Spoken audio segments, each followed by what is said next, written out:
कहते हैं कि गीदड़ की मौत आती है तो वो शहर की तरफ भागता है। बिल्कुल उसी तरह पाकिस्तान तहरीके इंसाफ की लीडरशिप ने जूतियां उतार के अदालतों की तरफ भागना शुरू कर दिया। और गुज़श्ता रोज हमने देखा कि फवाद चौधरी साहब जो पाकिस्तान तहरीके इंसाफ के फ्रंट लाइनर हैं, इमरान खान के टाइगर हैं, कल जब बेल लेके इस्लामाबाद हाई कोर्ट से अपनी गाड़ी में सवार होने लगे तो देखा दरवाजे के ऊपर फिर पुलिस खड़ी। और फवाद चौधरी साहब ने ना हो देखा ना ताओ देखा, दरवाजा खोला और दुड़की लगा दी, जूतियां उतार के भागना शुरू कर दिया। आपते कांपते गिरते मरते पड़ते वकला ने दोनों तरफ से पकड़ा हुआ है।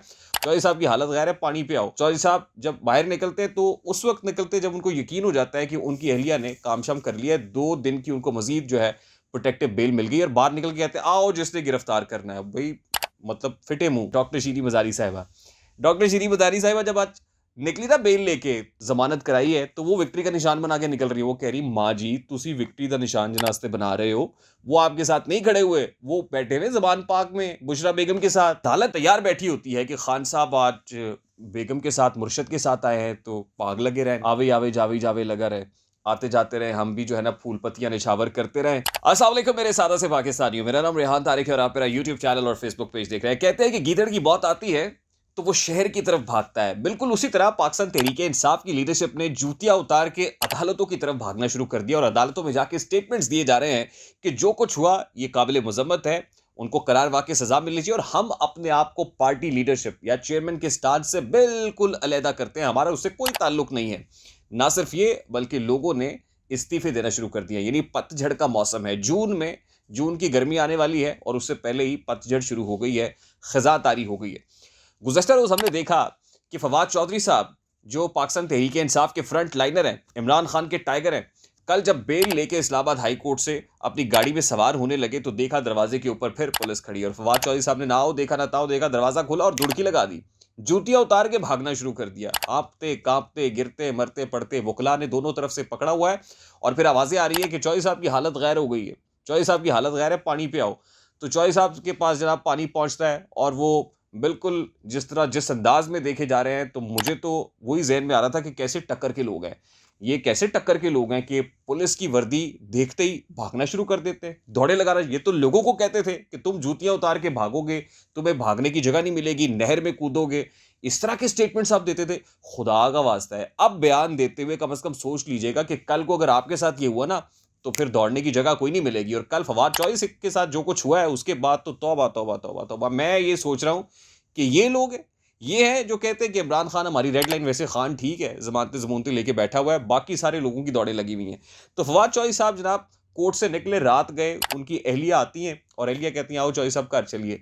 चौधरी साहब जब बाहर निकलते तो उस वक्त निकलते जब उनको यकीन हो जाता है कि उनकी अहलिया ने काम शाम कर लिया है, 2 दिन की उनको मजीद जो है प्रोटेक्टिव बेल मिल गई। और बाहर निकल के कहते हैं आओ जिसने गिरफ्तार करना है। भाई मतलब फिटे मुंह, 2 रोज की आप प्रोटेक्टिव बेल लेके निकलते हैं और कहते हैं क्या हो मुझे जिसने गिरफ्तार करना है कर ले। और उधर अगर पुलिस आ जाती ना वैसे गलती से भी और हूटर बचता, वो आपको पता ना वो गाड़ी जो हूटर वाली आती है वो बचता, तो फिर चौधरी साहब पता नहीं कहाँ भागते और फिर तो पता नहीं बेगम से भी पकड़े जाते। भाभी पकड़ सकती है ना पकड़ सकती, लेकिन चौधरी साहब तो अड़ना हुई बुरी है।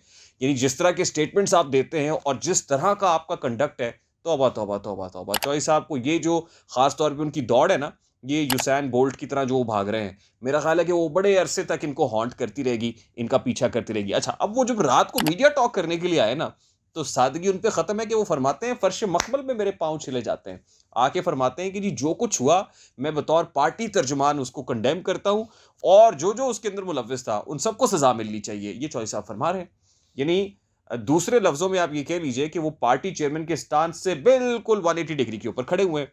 कल हमारे प्रोग्राम के अंदर पाकिस्तान तहरीके इंसाफ के एक और एमएनए आए थे जनाब महमूद मौलवी साहब। महमूद बाकी मौलवी ने पार्टी छोड़ने का ऐलान किया। ये वही मौलवी साहब हैं जो 2018 का इलेक्शन तो हार गए थे, लेकिन उसके बाद बाई इलेक्शन जीते थे। और बाई इलेक्शन जीतने के बाद अली जैदी साहब जो पाकिस्तान तहरीके इंसाफ सिंध की कमान संभाले हुए हैं, उन्होंने महमूद मौलवी साहब को वज़ीर आज़म का मावन खुसूसी भी लगवा दिया था। यानी आप समझ लीजिए कि महमूद मौलवी जो कुछ कह रहे हैं वो अली जैदी के इमा या उनके गोल्ड के बगैर नहीं कह सकते। जिस वक्त मैं व्लॉग रिकॉर्ड कर रहा हूं तो इतलात आ रही है कि भी कुछ ही देर में अली जैदी भी प्रेस कॉन्फ्रेंस करने वाले हैं। और गुमान गालिब है कि अली जैदी अपनी इस प्रेस कॉन्फ्रेंस के अंदर जो है वो ऐसी सड़ी सड़ी बातें करेंगे कि आप ये इस्टेब्लिश हो जाएगा कि अली जैदी मजीद अब पीटीआई का हिस्सा नहीं रहेंगे। अगर आपको इसमें कोई शक व शुबा है तो फिर आप गुज़श्ता 6-7 रोज़ जो कुछ होता रहा ना उस पे नज़र दौड़ाएँ। अली ज़ैदी कहाँ थे? पता लगाइए। वो किसकी सेफ कस्टडी के अंदर थे? किस तरह उन्हीं की सेफ कस्टडी के अंदर अली ज़ैदी बैठे हुए थे और उसके बाद बाहर निकलते हैं और बाहर निकल के ये कहते हैं कि देखें मुझे एमपीओ के तहत घर में नज़रबंद किया हुआ है। मतलब घर में आप वो कहते हैं ना चौपड़ियाँ ते नाले दो-दो आप खा भी रहे हैं, आप नर्मो-गर्म बिस्तर पे भी हैं, आप एयर कंडीशन्ड कमरे में भी हैं, मिनरल वाटर से इस्तेमाल भी कर रहे हैं और सामने टीवी देख रहे हैं जिसमें आप अपनी बेगम को भेज देते हैं और कहते हैं जाके प्रेस कॉन्फ्रेंस कराओ कि मेरा बंदा मिल नहीं रहा है। तो अब अली ज़ैदी साहब भी पार्टी से अलहदगी इख्तियार करने वाले हैं। फिर एक और बड़ा बुर्ज है, आमिर कियानी। आमिर कियानी को कौन नहीं जानता? ये वज़ीर सेहत रहे हैं। बतौर वज़ीर सेहत इन्होंने कौन-कौन से खांचे लगाए हैं, वो सबको पता है। एडिशनल सेक्रेटरी है पार्टी के। अब आमिर कियानी साहब भी जो इमरान खान के फ्रंट लाइनर बनी गाला में राइट लेफ्ट आपको देखने को मिलते थे, पाए जाते थे इमरान खान के, वो भी पार्टी छोड़ने का ऐलान कर रहे हैं और वो कह रहे हैं कि he is no more part of PTI. तो पाकिस्तान तहरीक-ए-इंसाफ के फ्रंट लाइनर्स की ऐसी दौड़ें लग गई हैं, मेरे तो वहमो-गुमान में भी नहीं था। अच्छा, अब सिर्फ यही नहीं है, बल्कि एक और एमपी हैं जनाब इबाद फारूक साहब, उनकी कन्वर्सेशन भी सामने आ गई है। वो भी ये फरमा रहे हैं कि जो कुछ हुआ बिल्कुल गलत हुआ और ये बड़ी सोची-समझी प्लानिंग के तहत हुआ। ये एक मुनज़्ज़म साज़िश थी। उसके साथ-साथ अल्लामा इकबाल के पोते, जिनका बहुत बड़ा मेरिट ये है कि इकबाल के पोते हैं, सेनेटर वलीद इकबाल साहब। वैसे तो मैं ये कहता हूँ कि अल्लामा इकबाल की रूह भी काँपती होगी कि मेरा पोता है। तो वलीद इकबाल साहब जो फरमा रहे हैं, वो भी आपने सुना है कि वलीद इकबाल साहब ये कहते हैं कि ये जो हुआ सारा कुछ, ये बिल्कुल अनजस्टिफाइड है। कह ठीक रहे हैं, लेकिन पार्टी से बिल्कुल 180 डिग्री की शिफ्ट पे खड़े हुए हैं। एक और मोहतरमा डॉक्टर शीरी मज़ारी साहिबा। डॉक्टर शीरी मज़ारी साहिबा जब आज निकली ना बेल लेके, तो उनकी बेटी ईमान हाज़िर मज़ारी साहिबा, उन्होंने वो जो विक्ट्री का निशान डॉक्टर साहिबा का ऐसे विक्ट्री का निशान अभी उठा ही था कि उन्हें हाथ पकड़े नीचे कर दिया कि माँ जी ਤੁਹਾਡੀ मेहरबानी है। बड़ी मुश्किल से ज़मानत मिली है, फिर ज़मानत कैंसल कराएँगी। यानी पहले वो कहते हैं ना कि एक और दरिया का सामना था मुनीर मुझको। मैं एक दरिया के पार उतरा तो मैंने देखा। पहले ज़मानत लेके निकले और फिर पुलिस खड़ी हुई थी दरवाज़े पे और उन्होंने जनाब अली डॉक्टर साहिबा को बिठाया और वो निकल गए। उसके बाद जब फिर ईमान मज़ारी क्योंकि खुद लॉयर हैं, ज़मानत कराई है, तो वो विक्ट्री का निशान बना के निकल रही है। वो कह रही माँ जी तुसी विक्ट्री का निशान जिस वास्ते बना रहे हो, वो आपके साथ नहीं खड़े हुए, वो बैठे हुए ज़बान पाक में बुशरा बेगम के साथ। मुर्शिद और मुरीद वहाँ हैं, वो सुकून में हैं। तो भाई आप किन लोगों के साथ जो है ना वो फातिहाना अंदाज में जो आपके साथ खड़े ही नहीं है। आज फिर इमरान खान साहब ने जब ये मनाजिर देखे हैं तो फिर उन्होंने एक ट्वीट कर दी शर्मो शर्मी। वो ट्वीट ये करते हैं कि जी ये जितने लोग कारकुनान गिरफ्तार हैं यानी उन सब पे नाम लेके अपनी लीडरशिप का भी उनसे इजहार यकजहती कर रहे हैं, उसको मजम्मत कर रहे हैं। यानी वो बुशरा बेगम के साथ तो आते हैं वो सफ़ेद चादरों के अंदर और उस पे वो देखते हैं उनकी देखनी भी उनकी आनी जानी सारा कुछ स्टाइल वगैरह वो सब आपने देखा है। यानी अपने लिए और अपनी बेगम के लिए तो फौरी तौर पे अदालत और अदालत भी तैयार बैठी होती है कि खान साहब आज बेगम के साथ मुर्शद के साथ आए हैं तो पाग लगे रहें। अदालत का अगर बस चले तो वो खुद कहें कि पाग लगे रहें हैं, आवे आवे जावे जावे लगा रहे, आते जाते रहें, हम भी जो है ना फूल पत्तियाँ निछावर करते रहें और वो फर्श मखमल बिछाएं खान साहब के लिए और मुर्शद के लिए कि मुर्शद आ रहे हैं, जबीन न्याज बिछाएं, हम बैठे घुटनों के बल आ जाएं और उठ के खान साहब को गले लगाएं, मुंह चूमें खान साहब के, खान साहब का ना उसके बाद नज़र उतारें कि खान साहब जब बाहर निकलेंगे तो खुदा ना खास्ता को नज़र ही ना लग जाए। मतलब ये तो मामलात हैं। तो जो अब हो रहा है ये सावन में लग गई आग वाला मामला है। तो सावन में आग लग गई है यानी सूरत हाल बड़ी ख़राब है। यानी वो बहुत नाजुक सूरत हाल है, आप यूँ समझ लीजिए। ये सॉफ्टवेयर अपडेट कहा जाता है इसको, उर्फ़ आम में इस्तिलाह होती है सॉफ्टवेयर अपडेट। तो सॉफ्टवेयर वो शहबाज़ गिल, आप सोचोगे वो कौन है शहबाज़ गिल? भूल गए ना? शहबाज़ गिल वही वो ये कौन बोल रहा था खुदा के लहजे में, खुदा के लहजे में बात किया करता था, हैं? और क्या-क्या नहीं कहा। कहाँ है आज? कहाँ है आज? इमरान खान साहब के वो चीफ अफ़सर थे। कहाँ है शहबाज़ गिल? कोई जानता है? शहबाज़ गिल बैठा हुआ है 7 समंदर पार। 7 समंदर पार मैं तेरे पीछे-पीछे आ गई। तो कुछ अरसे में खान साहब भी ये कहेंगे वहाँ पहुँच के कि मैं तेरे पीछे-पीछे आ गई, क्योंकि पीछे बचना कुछ नहीं है। तो इमरान खान साहब को जो एनआरओ चाहिए ना वो यही है कि मैनू भी जान दो। ठीक है? वो एनू भी दो तो मैनू भी दो, वो हिसाब है। यानी इनको भी बेल सबको और मुझे भी जाने दें। तो वो अल्टीमेटली इमरान खान साहब भी वहीं होंगे। ये हमने बहुत देर पहले कह दिया था, अगर आपको नहीं यकीन तो हम वो वीडियो भी लगा के दिखा देंगे आपको कि अल्टीमेटली पहुँची वहीं पे खाक जहाँ का ख़मीर था। तो ये इन्होंने वहीं पहुँचना है।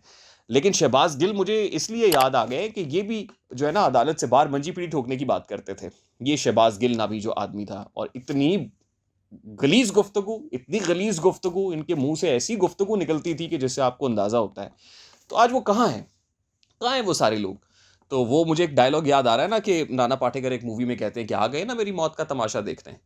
तो बात ये है कि ये सब तमाशा देखेंगे अब, तमाशबीन होंगे और पाकिस्तान तहरीक-ए-इंसाफ के वो कारकुनान जो झांसे में आ गए थे, झांसे में आके मुश्तइल होके जिन्होंने तोड़-फोड़ की थी, ओए होए होए होए!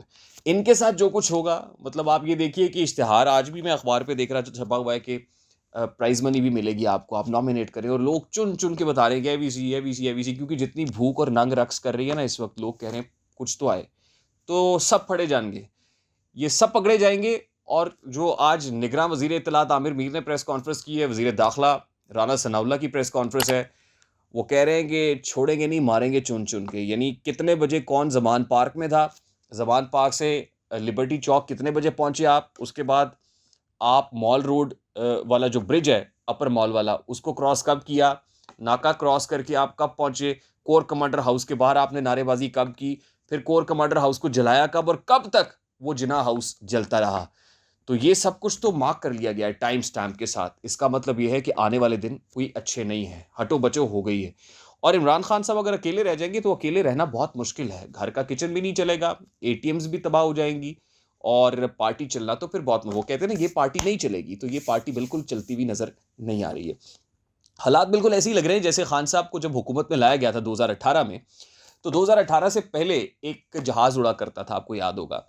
उस जहाज़ में कुछ लोगों को बिठाया जाता था, वो भी विक्ट्री के निशान बनाते थे, बनीगाला में जहाज़ जाके लैंड करता था और फिर उनके गलों में ना पट्टे डाल दिए जाते थे। वो जो है सुर्ख और सब्ज़ रंग का पट्टा है ना जिस पे पीटीआई लिखा होता है, तो वो पट्टे उनके गलों में डाले जाते थे और उसके बाद जो है ना वो बड़ी तेज़ी से जो दूसरी पार्टियाँ उनमें नकब लगा के कभी नून तोड़ रहे हैं, कभी पीपल्स पार्टी तोड़ रहे हैं और जाके तहरीक-ए-इंसाफ पे बिठा रहे हैं। अल्टीमेटली हुआ क्या? हुआ ये कि पाकिस्तान तहरीक-ए-इंसाफ जो है, वो ढोल ढमक्के के साथ डांस वांस करते हुए, नाच गाना करते हुए इक़्तिदार में आ गई और फिर आपने देखा कि जब वो गए, तो फिर भी वो आते हुए भी ढोलकी, जाते हुए भी ढोलकी बज गई। तो अब ये है कि सूरत हाल वही है, सॉफ्टवेयर जब अपडेट होता है तो मामलात फिर वहीं जाएँगे, रिवर्स होंगे 2017 जो जहाँ से आया था, वो वापस लौट जाएगा और वापस लौटेगा और अल्टीमेटली इमरान खान साहब का जो सॉफ्टवेयर और बहुत से लोगों का तो शहबाज़ गिल कहता है हार्डवेयर भी अपडेट हो रहा है। तो ये सब कुछ अपडेट होके तो अल्टीमेटली जब ये इलेक्शंस में जाएँगे तो आपको नज़र आएगा कि पाकिस्तान तहरीक-ए-इंसाफ का जो पोस्टर है, वो फाड़ दिया गया है, लीरो-लीर हो गया है और वहाँ पे अब वो दमख़म मौजूद नहीं है और अल्टीमेटली जो पाकिस्तान मुस्लिम लीग नून या पीपल्स पार्टी और ये तमाम बड़ी जमातें पंजा आज़माई कर रही होंगी। तो सूरत हाल तो बहुत नाज़ुक है और दिगरगू भी है, होना क्या है आने वाले दिनों में, ये कैसे सेफ एग्ज़िट मिलेगा, कोई एनआरओ मिलेगा भी, नहीं मिलेगा क्योंकि बहुत सारे बिज़नेसमैन जो हैं, अब वो इमरान खान साहब के दर पे जा रहे हैं और उनको समझाने की भी कोशिश कर रहे हैं और इमरान खान साहब वहाँ से रिक्वेस्टें भी डाल रहे हैं कि तुम्हारी मेहरबानी है, मेरे सेफ एग्ज़िट का प्लान किया जाए। अब वो सेफ एग्ज़िट मिलता है, नहीं मिलता, इसके लिए कीप योर फिंगर्स क्रॉस्ड, दुआएँ रह गई हैं। मुझे रेहान दारी को इजाज़त दीजिए, अपना बहुत सारा ख़्याल रखिएगा। अस्सलाम वालेकुम।